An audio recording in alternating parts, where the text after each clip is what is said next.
ആരോടാണ് കളിക്കുന്നത്? പൃഥ്വിരാജിനോടോ? ഇത് പൊളിറ്റിക്കൽ റിവഞ്ച് ഒന്നും അല്ല കേട്ടോ എന്ന് ആരും പറയാൻ വരണ്ട. എത്ര ശത്രുക്കളും പറയുന്ന ഒരു കാര്യമുണ്ട്, നിലപാടുകളുള്ള മനുഷ്യനാണ് പൃഥ്വിരാജ്.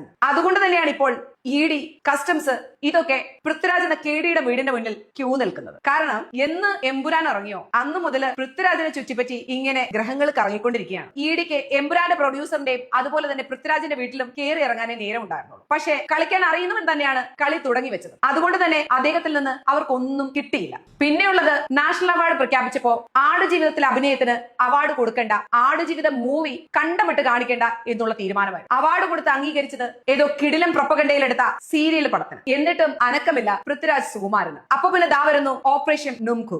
എന്താണെങ്കിലും കൂട്ടത്തിൽ മമ്മൂക്കേനെയും അതുപോലെ തന്നെ ദുൽഖർ സൽമാനെയും വെറുതെ വിട്ടിട്ടില്ല. DQ ഒരു പാവമാണ്, പക്ഷേ മമ്മൂട്ടി എന്ന ഒരു തന്റേടിയുടെ മകനായി ജനിച്ചുപോയി. ഇനി ഈ പറയുന്നതൊക്കെ വെറുതെ അങ്ങ് പറയുകയാണെന്ന് പറയുന്നവരോട് കുറച്ച് ചോദ്യങ്ങൾ ചോദിക്കാറുണ്ട്. ആ ചോദ്യങ്ങൾക്ക് വേണ്ടി നമുക്ക് ഓപ്പറേഷൻ നുംകർ തന്നെ എടുക്കാം. ഒന്നാമത്തെ ചോദ്യം, ഇന്ത്യയിലേക്ക് നല്ല രീതിയിൽ വാഹനങ്ങൾ അതിർത്തി കടന്ന് എത്തിയെന്ന് കസ്റ്റംസ് പറയും. ഈ എത്തിയ സമയത്ത് കസ്റ്റംസ് എവിടെയായിരുന്നു? കേന്ദ്ര ഏജൻസികൾക്ക് ഇപ്പോഴെങ്ങനെയാണ് പെട്ടെന്ന് ധാർമ്മിക രോഷം വന്നുപെട്ടത്? ഇന്ത്യ ഒട്ടാകെയാണ് ഈ വാഹന കള്ളക്കടത്ത് നടത്തിയിരിക്കുന്നത്. പക്ഷേ കേരളത്തിൽ മാത്രമാണ് റെയ്ഡ്. ഭൂട്ടാനിൽ നിന്നുള്ള വാഹനങ്ങളുടെ രജിസ്ട്രേഷനിൽ കേന്ദ്ര ഗതാഗത മന്ത്രാലയത്തിന് അല്ലെങ്കിൽ വെബ്സൈറ്റിൽ കൃത്രിമത്വം തെളിഞ്ഞിട്ടും അവിടുത്തെ ഉയർന്ന ഉദ്യോഗസ്ഥർക്കെതിരെ ഇതുവരെ എന്തുകൊണ്ട് നടപടികളൊന്നും ഉണ്ടായിട്ടില്ല? ആർമി, എംബസി ഇതിന്റെയൊക്കെ പേരില് വ്യാജ രജിസ്ട്രേഷനുകൾ നടന്നിട്ടും സുരക്ഷാ ഏജൻസികൾ വർഷങ്ങളോളം അറിഞ്ഞിട്ടില്ല പോലും. അപ്പോ അവിടുന്ന് തുടങ്ങണ്ടേ കുറ്റക്കാരെയൊക്കെ കണ്ടെത്താൻ? വെറുതെ ഇരിക്കുന്ന തങ്ങൾക്കെതിരാണെന്ന് ഉറപ്പുള്ള ചില മനുഷ്യരെ നാണം കെടുത്തി പത്രസമ്മേളനം വിളിച്ചു കൂട്ടിയിട്ട് പറയുകയാണ് വാഹനങ്ങൾ നിയമപരമായി തന്നെയാണ് രജിസ്റ്റർ ചെയ്തിരിക്കുന്നത്, അതും സംസ്ഥാന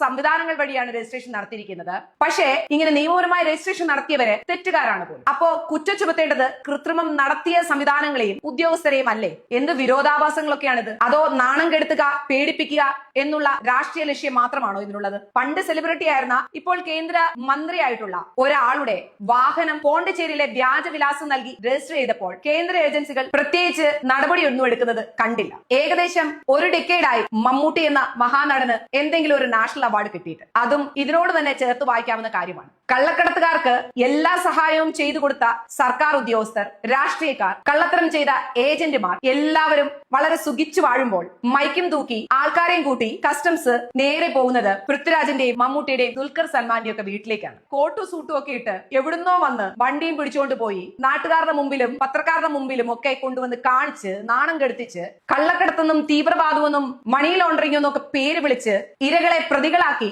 കുറച്ചു വട്ടം ചുറ്റിച്ച ശേഷം തിരിച്ചു പോകുന്നു.